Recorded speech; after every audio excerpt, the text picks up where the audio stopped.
Well, thank you, Clark. I'm indeed honored to be with you this day, and greetings to all of you. I'm honored to be here with Senator Hatch, my longtime good friend. I'm most pleased to be with the First Lady of the state of Utah, my wife, Jeanette. I'm honored to have her here with me today. To Bonnie Jean Beasley, Chair of the Board of Regents, to David Buehler, the Commissioner of Higher Education, to faculty and staff and students, special guests, one and all. It's a privilege for me to be able to be here and welcome Dr. David Pershing as our 15th president of the University of Utah. Let me just make a couple of observations if I can. One, it takes a man of vision and talent to take on the reins of this flagship university as part of our higher education system here in Utah. And it takes a university that can understand the important role that it plays as our flagship university as we raise the bar for education throughout this state. Education, I've said, like virtue, is its own reward.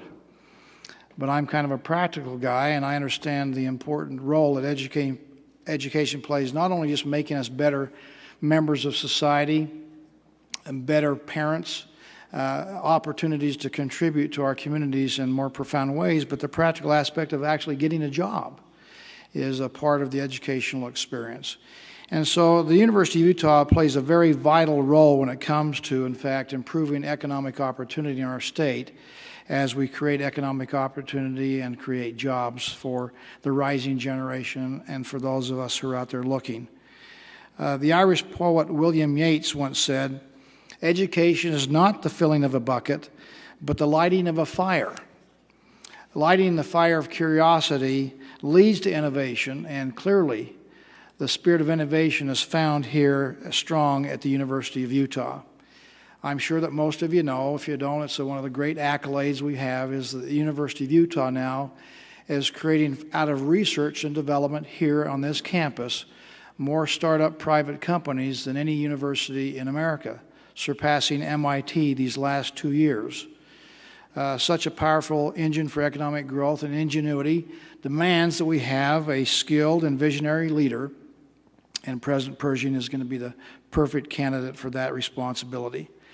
By the way, I have more than just a passing interest on the success of the University of Utah, not just only as governor, but as a father. I have my son Brad, who's here in the MBA program, and my son Daniel, who's involved in the civil engineering program here at the University of Utah. So I'm going to watch very closely how Dr. Pershing conducts himself here. President Pershing, I have no worries. I have every confidence in his abilities. He's not only been a colleague in the past as we've worked together, but he's become a dear friend, and he and Sandy are going to be the great first couple here for the University of Utah. He exemplifies those who strive for education excellence. He's done it in his own life. He's demonstrated his commitment to education in his own life, and through his life given much service. He first joined the University of Utah as an assistant professor of chemical engineering in 1977. 10 years later, he became the dean of the College of Engineering, and he was named the Distinguished Professor of Chemical Engineering in 1995. Now, as president, he's going to be a great asset to the university and its progress as our flagship institution, as it educates our students and expands our economic opportunity. We've created a very big and ambitious goal here in the state of Utah of 66 by 2020. Meaning that we want to see 2/3 of our adult population, ages 20 to 65, that have some kind of post-high school certificate or a degree.